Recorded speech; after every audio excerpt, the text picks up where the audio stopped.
Hello again to you all. My name is Joe Ewens. I'm the Global Managing Editor here at Vixio Gambling Compliance. I'm joined by James Kilsby, our Chief Analyst. James is going to be talking us through the market assessment tool. You can see a little preview of what it looks like there on the slide, but we're going to get a proper look at it and all that it does. In case you're unfamiliar with Vixio, we are a regulatory technology company and a trusted source of independent, authoritative, and actionable regulatory intelligence for compliance, regulatory strategy, and development professionals in highly regulated industries undergoing rapid and radical change. Our mission is to deliver comprehensive, time-sensitive, actionable intelligence on payments and gambling compliance, covering more than 180 jurisdictions around the world. The MAT that we're going to look at today, as we call it, the market assessment tool, focuses on gambling and provides a unique guide to the status of gambling in over 165 different jurisdictions around the world. And as I said, to give us a guided tour, introduce my colleague, James Kilsby. Hi, James. Hi, Joe. How are you doing?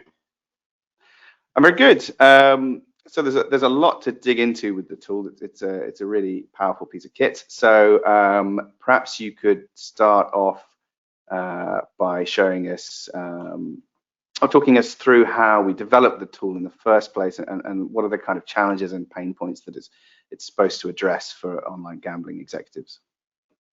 Right, absolutely. So we launched MAT, Market Assessment Tool, in March of 2023, slightly under a year ago. And really this came about, it's somewhat different to other forms of content that Vixio produces. And it really came about because often we found that our clients they were looking for the one-word answer about a jurisdiction. Think about the other forms of content and our other sources of intelligence on the Vixio platform. Really, we are providing a summary of very specific regulatory or compliance requirements or precise market data. What we found is sometimes people are looking for more of a cheat sheet, more of a shortcut, and they might want to very simply know, is that a regulated market or not? Or they might want a list of everywhere in the world where online gambling is regulated. And while we certainly had that information and then some to offer to the industry, we saw a need to bring this into a condensed format so that people could really look at this information in one place as a lens through which to explore the industry. So I will very imminently give us a tour through the map, but the way of thinking of it is like a cheat sheet that enables you to easily access threshold questions about the status of online gambling on a country by country, state by state basis across Europe, North and Latin America, Asia Pacific, and Africa. So without further ado, I will give us the start to give us a tour. Yeah, there it is. I can see it. Good. So that has worked. So what you see here, I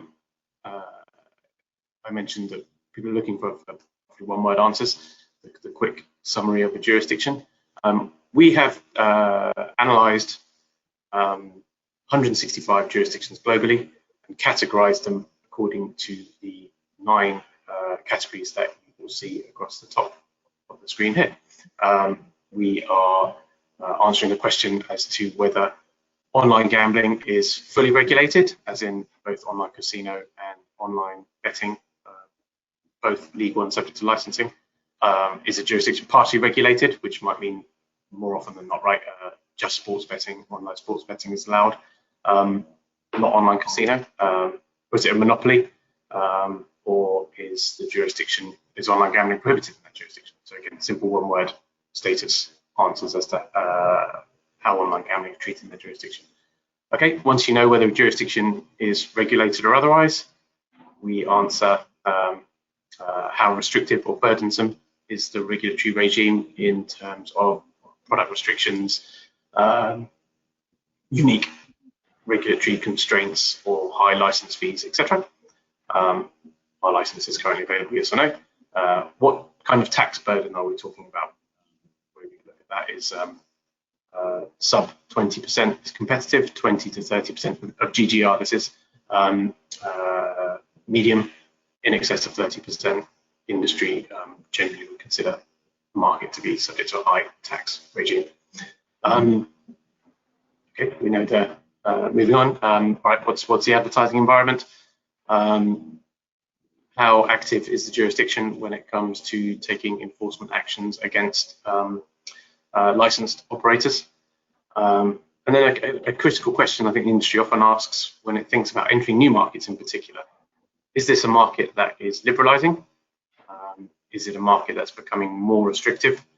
Or is it a market where fundamentally the conditions are stable for the foreseeable future?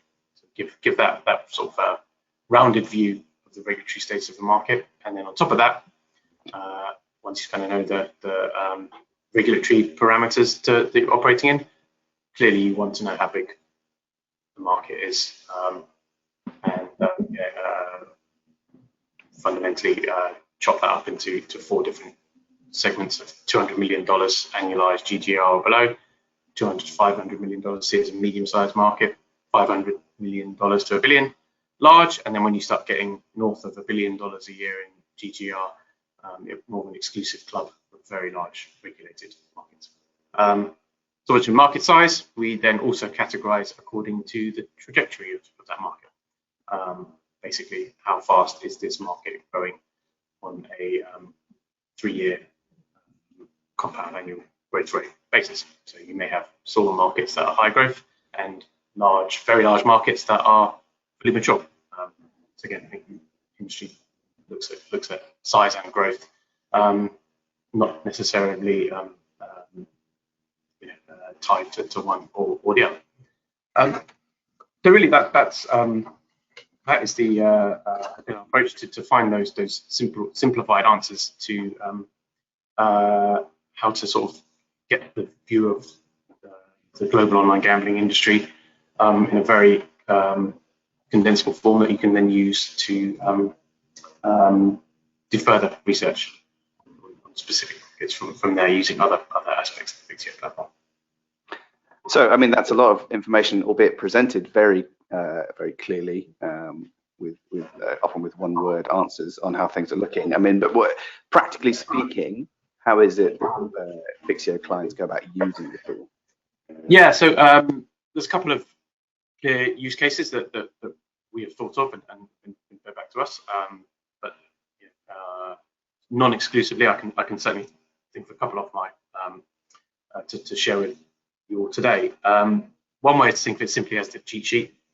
Use it to find the quick answer about a specific jurisdiction, or get that list of every market that where online gambling is regulated. So if I show you the tool here, we're able to query a long list of 165 jurisdictions, and instead condense that down to, okay, I want to see everywhere where online gambling is fully regulated, so both online casino and online betting subject to licensing. We've started to start at Ordinary. I don't think we would in Zimbabwe, but maybe Ukraine or something. To see you have that list. I won't scroll down now, but we might want to extend that out, right? So, okay, fully regulated, but how about jurisdictions where at least the market is partially regulated? So, partially regulated there. We'll see we've added Arizona to the list, online sports betting regulated in Arizona, not online casino. And similarly, Argentina and Australia. Australia similar to Arizona, and Argentina, some provinces are regulated, some haven't. So again, this is a way of answering that question and finding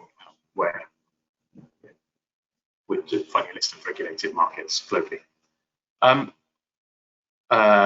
So that's one way of using the tool.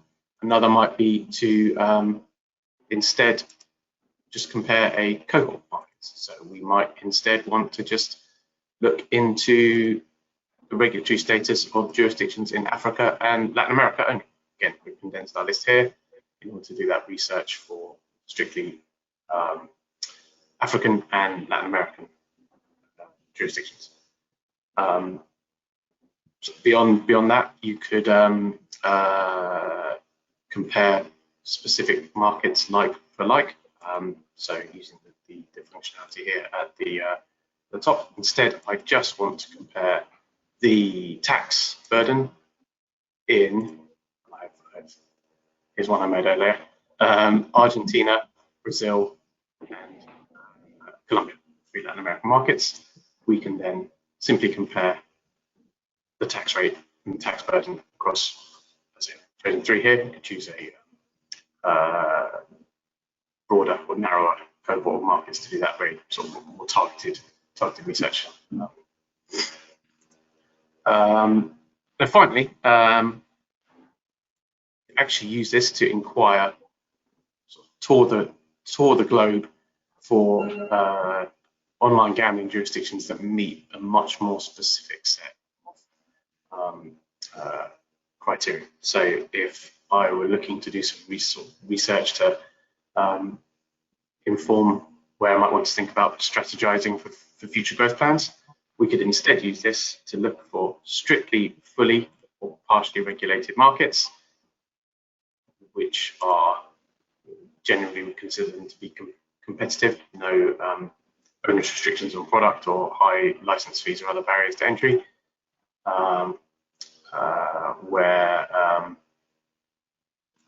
they are liberalizing or stable and not tightening or looking to prohibit in the future, and very large or medium. So essentially north of $200 million in GGR. And then we have a much more sort of curated list of markets that might be worthy of future exploration, ranging from Arizona through Croatia and Louisiana, all the way down through Ukraine, Virginia, and West Virginia. So again, yeah, this is the opportunity to really sort of navigate research about future jurisdictions you may be considering entering in, and find a way of doing that research without starting from zero and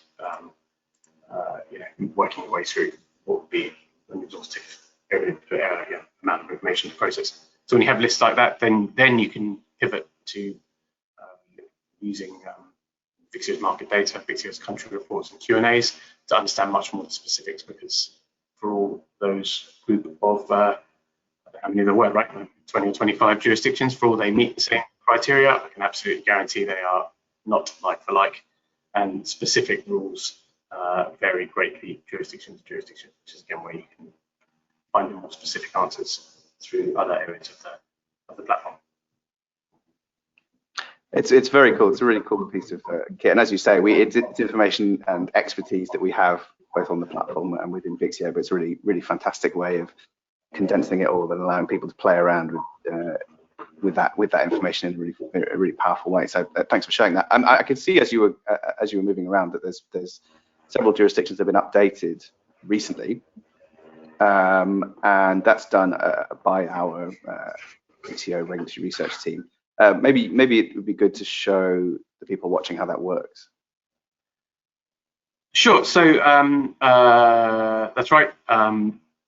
The fascinating thing about this industry, particularly on the online side, is perpetual change. We've seen that in the past 15 years, and we're seeing absolutely no slowdown of that heading into 2024 and beyond.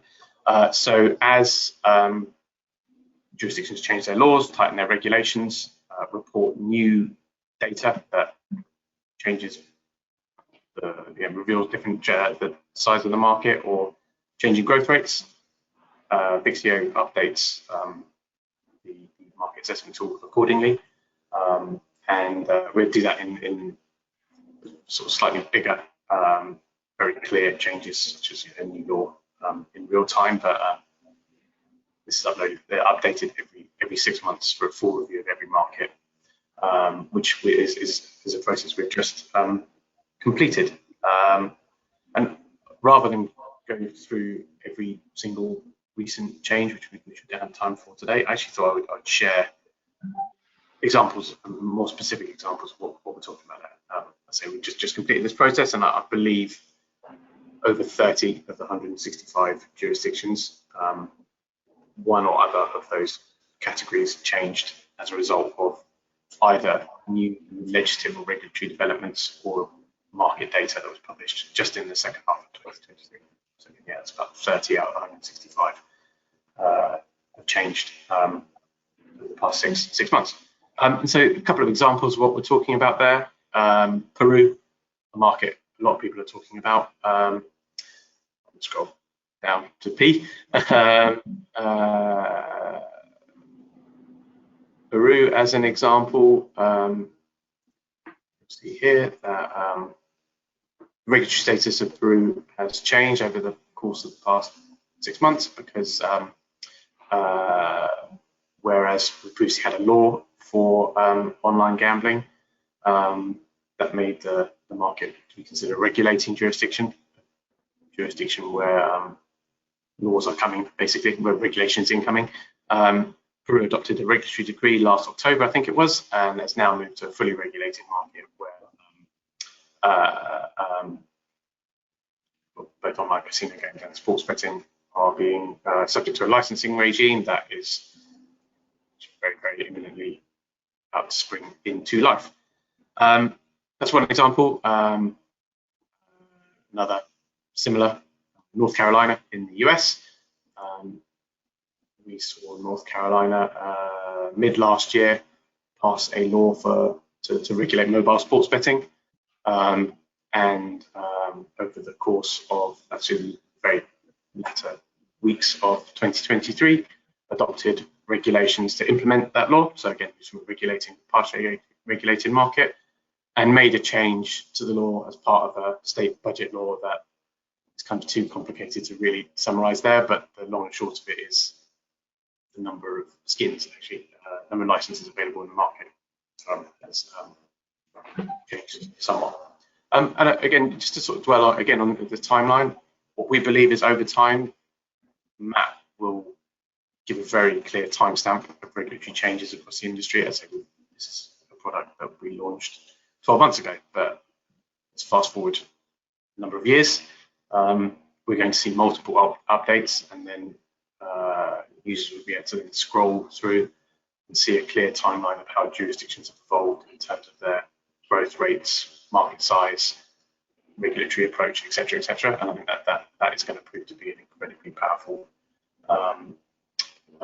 chronicle of how the online gambling industry is evolving and will continue to evolve. So Peru, North Carolina, examples of jurisdictions that are liberalizing. You also have, on sort of the other side of things, Netherlands, effective as of the start of this year, tax rate has increased from 29% to 30.5%, the headline tax rate on GGR. That moves, according to our methodology, the Netherlands from gets them just over the threshold of a 30% headline tax rate, and I consider that to be a high tax market rather than a medium tax one, although it was at the top end of the medium and is now at the lower end of the high. And as another example, Mexico. Mexico has been a pretty stable market generally, but we are seeing this move to what we think a tightening regime because of a new regulatory decree, largely affects land-based gaming, but has read across for the online side. That was enacted in November. So yeah, we're monitoring changes that are both new laws opening up markets and regulatory changes that are tightening them. And then I won't sort of show more, but I mentioned the categories of market size, market trajectory. Our data analysts monitor that in any case on a daily basis, but what we've seen as an example are updated Illinois and Poland, because we now see them being past that threshold of $1 billion in annualized GGR, so now a very large market. So yeah, we are looking both market growth, market trajectory changes, as well as the adoption of new laws and new regulations that change the regulatory status of different jurisdictions at that headline level. Thanks very much, James. We've had a couple of questions come in actually, and please do ask questions if you have them. Someone's asking about our methodology and how we chosen certain definitions. The questioner has noticed the little methodology button that is on the tool. That's right. That. Yeah. So details is the. Yeah. Maybe don't try and read it all now. No, long and short of it,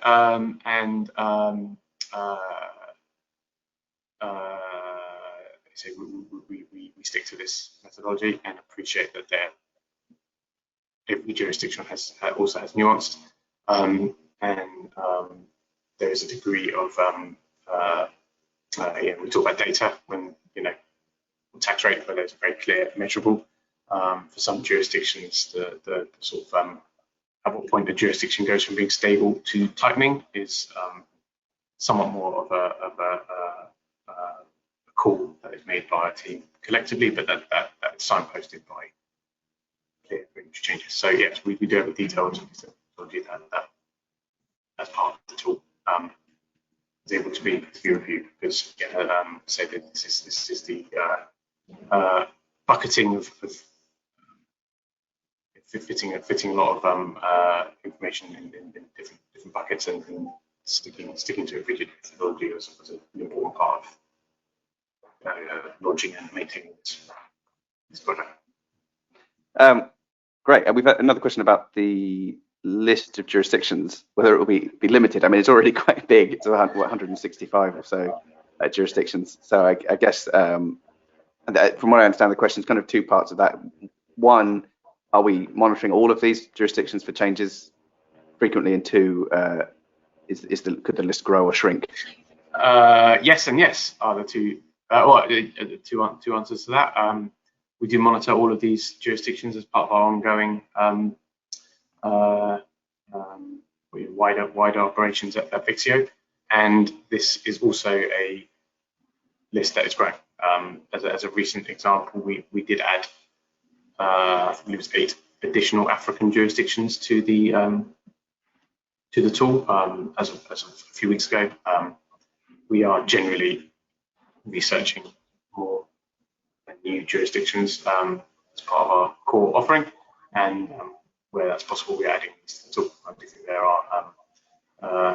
there are certain markets that we expect to add over the course of the next 12 months, probably different additional African jurisdictions and more sort of Central Asian or Eastern European markets that I know our research team is looking into.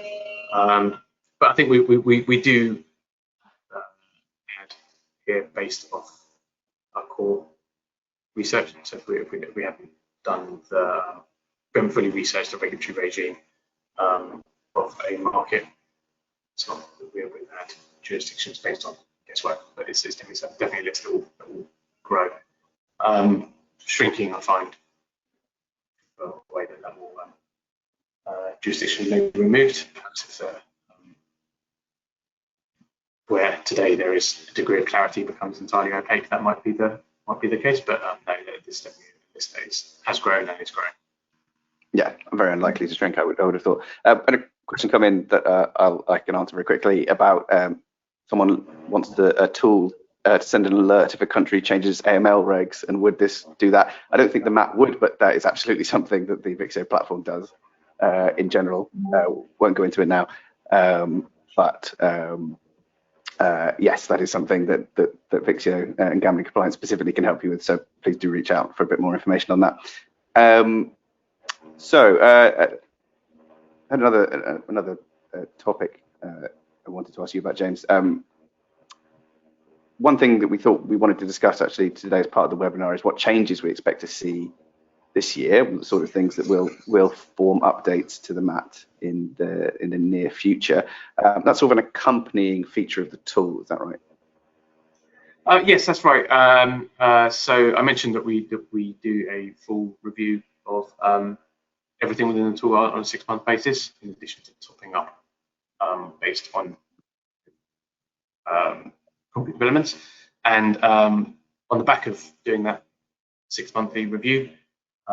We do produce an accompanying report that logs the status changes that we have found. So giving a summary of how jurisdictions have changed according to our categories based on events of the past 6 months, but also highlighting the jurisdictions we have on watch for likely or possible changes in the months ahead. So part of that accompanying report to the MAT gives both the backward look at recent changes in the industry, but also a forward-looking view of the jurisdictions we're watching for and expect to undergo the fundamental changes according to our categories here, so over the course of the remainder of this year. Wonderful. And why don't we, in that case, take a region by region approach? So start with maybe the area that's the probably garnering, or definitely garnering, the most attention at the moment, which is Latin America. What 2 or 3 jurisdictions are we probably watching for movement on this year? Right. Yeah.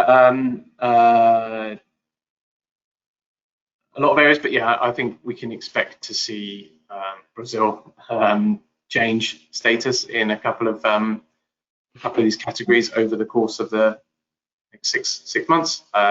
Brazil is in the process of regulating, as in the law that was passed in December. We'll see forthcoming regulations that put some flesh on the bones and open up a licensing regime there. So Brazil should be pivoting from a regulating to a fully regulated market, all things being equal, over the course of the next few months, and we will see licenses become available. So Brazil is probably at the top of everyone's watch list at the moment, and that's one we'll certainly see changes forthcoming. And the other market, I guess I would highlight for Latin America to watch, Chile. Chile kind of have it as a monopoly currently, in the sense that there is a limited online sports betting offering that's legal through one of the 2 main public lotteries, but Chile's House of Representatives has passed a law to open up the market and establish a licensing regime, and all eyes are really on the Senate to follow suit. So I think we again, all things being equal, expect Chile to be the kind of next cab off the rank after Brazil, Peru, who regulate markets in Latin America, and will be another jurisdiction we're very much on watch as far as we're concerned. That certainly makes sense to me. What about if we think about North America?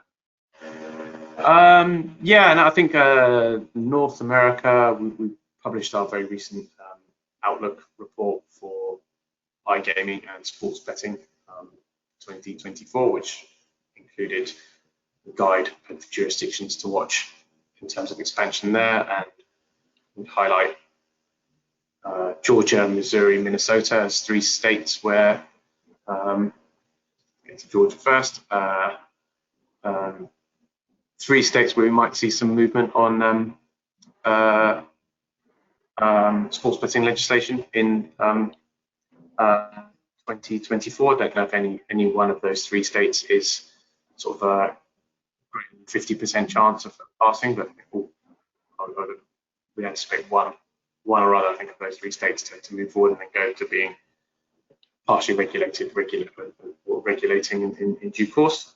And elsewhere, I mentioned about thresholds of markets moving from being medium to large to very large in Illinois, getting over a very large threshold.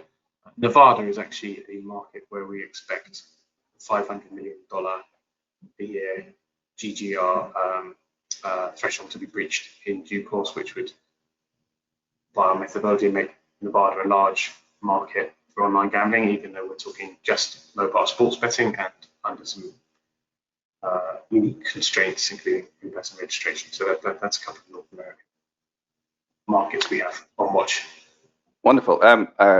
We'll get back to our tour of the world in a second, but there's a couple of questions that have come in I think are worth addressing. Someone's asked, so they understand that we review the tool every 6 months, but they're asking, so if something changes tomorrow, would it not change in that market? Would it not change on the tool until 6 months later?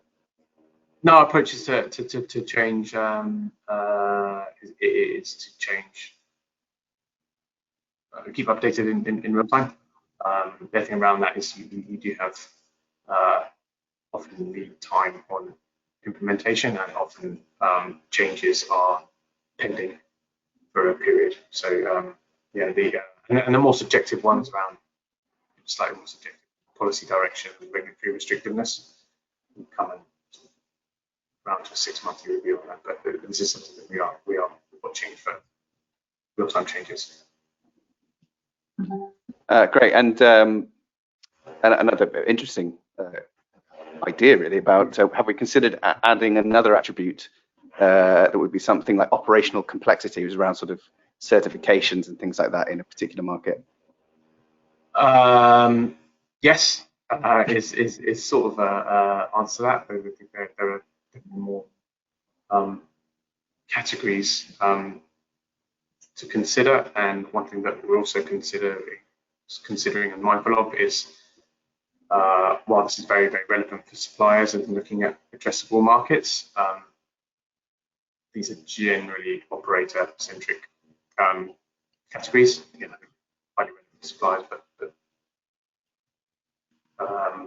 categories themselves are more operational. So yeah, we absolutely see some way to evolve this tool, and would very much welcome input and ideas and feedback around that from users to establish a roadmap for where we take this going forward. Wonderful, yeah, and certainly watch this space for more supplier-focused stuff to come from us. This is a very important question, actually. I'm not sure if we showed this. How do we get to the tool? if you're on the platform, how do you find it? That is a good question and a fundamental one. On the Vixio platform, you'll be at the homepage, but it is under My Tools and Market Assessment Tool. So within the My Tools bucket, we have others which are not part of today's program, but tools that allow for comparison of advertising and responsible gaming requirements, both in Europe and North America, with Latin America to follow in due course. We have a report builder, which is where you can really do more detailed market by market research and build customized reports to compare more specific regulatory requirements across as many jurisdictions as you want and you have access to as part of our platform. But then the market assessment tools within there. So my tools and market assessment tools, so you can get to that. More questions coming in, which is great. Does the tool show a note on the market if we know new regulatory changes are coming, for example, in the UK with all the white paper consultations that are ongoing? It does not currently. No, I think that is a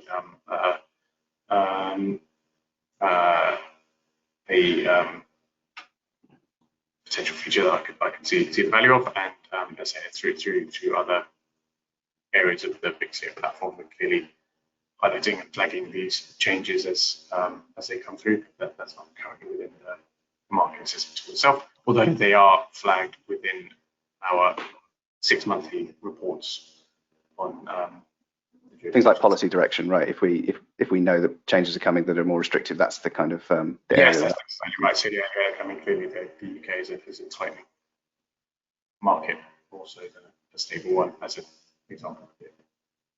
Yeah, but as you say, that's covered in detail on other areas of the platform where we go into a bit more depth. Yeah. Someone's asking about functionality to click through from these to the full country report. I don't know if that's something that we do at the moment, but yeah, I don't think so. And if not, certainly something we can raise with. No, yeah, that's not current functionality, and again, appreciate see the value of that as a integration. You would have to jump out of Alabama and just look at the screen there and find the Alabama state report on the Alabama page, which is 2 or 3 clicks instead of 1. So that's things today. Wonderful. Okay, let's crack on with our little summary of what we think are the big issues that you'd like to see changing in the report. I think we left off with the US. Maybe let's talk about Asia. Yeah, let's talk about Asia Pacific, perhaps. Yeah, we've India is a country that we're continuing to watch. Vixio, and I think I'm setting up Asia editor Martin very closely followed this. India is the status of India and the perception of India as a market has definitely shifted as a result of the tax changes of tax decisions made by the GST Council last year and then changing in the legislature. So India's recently changed its status, but also that's an ongoing saga and one continue to watch. I think the main Asia Pacific market watching is the big one, really, Australia. What we have highlighted is how is the government going to respond to a parliamentary report calling for really quite onerous advertising restrictions, which would certainly, depending on what the government decides and the runway of implementation, that would shift the advertising approach of Australia. I think enforcement activity in Australia is another area to watch. Very significant ramp up in enforcement in more of a land-based casino context, spreading more to poker machines, gaming machine sector in certain states, but I think the enforcement environment for gaming as a whole in Australia is ratcheted up, and how that sort of bleeds across and spreads to online in time is something. Yeah, I think definitely the expectation is that it's if not already, it's spreading online. Yeah, yes, I think Australia is absolutely a fascinating case study, really. Yeah. Across the industry. Yes. How about Africa then? What are a couple of really meaningful changes we expect? We have highlighted Botswana, pending regulation licensing of online sports betting there, and also pending regulations to expand regulated online gambling in Malawi, with actually some proposals around advertising that be unique, I think, as far as we were aware, at least in Africa. So those two. But I think South Africa is a big one. I mentioned about thresholds. We anticipate that South Africa will surpass $1 billion annual GGR if it hasn't already done so, and yet move into that more exclusive club of very large markets. So South Africa is on watch in that regard. I was going to ask you actually, and this is more, I think, your area of expertise than mine necessarily, but Europe. There's no shortage of markets to watch in 2024 there, is there? Really, no. I mean, we could talk for hours about it, but I guess pick out a few of the big ones where we'd expect to see changes. I mean, the UK being the first and most obvious. This is the year that we actually see the results of the white paper put into effect. Lots of consultations last year, still some ongoing, but we'll see the outcome of those soon. The big questions around affordability, obviously, the financial risk checks that the government and the Gambling Commission want to require operators to perform, still politically controversial, still technically challenging, and the government's committed to a certain frictionless approach, although wiggle room in what that means. But I think that's going to dominate the airwaves again this year. But behind the scenes there, we'll see lots and lots of new restrictions and rules come in.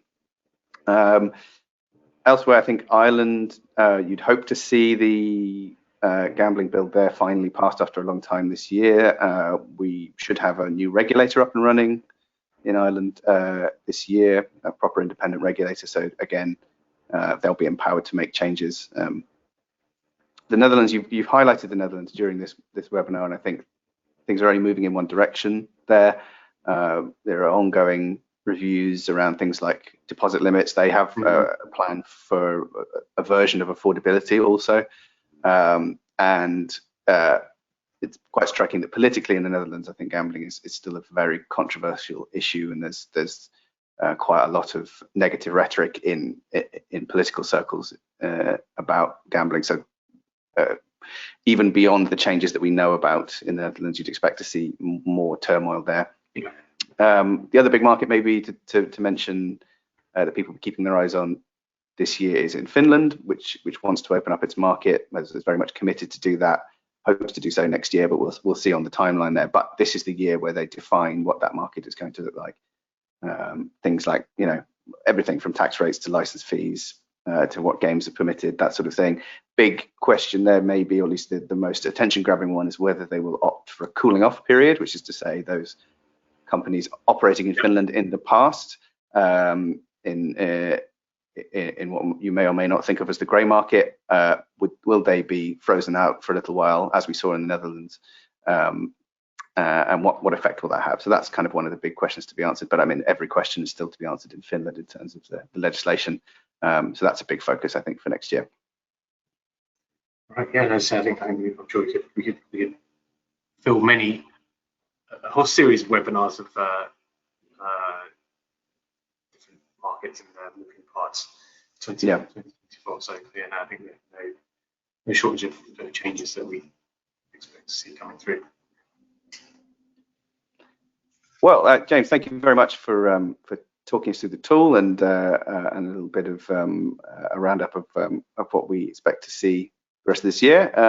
Thank you again very much for those watching and anyone who submitted a question. Really appreciate it. And if you want any more information on this, you can get in touch with us. Perhaps you'll have some details in your webinar emails, I'm sure, but you can also always go to vixio.com. Oh, there you go, even better. There's a phone number, there's an email. And we're going to be at ICE, obviously. Lots of us will be there at ICE. We'll have a stand, so always stop by for more information. But that's it for today. Thank you very much indeed to James again, and to those of you for watching. See you soon. Thanks, everybody.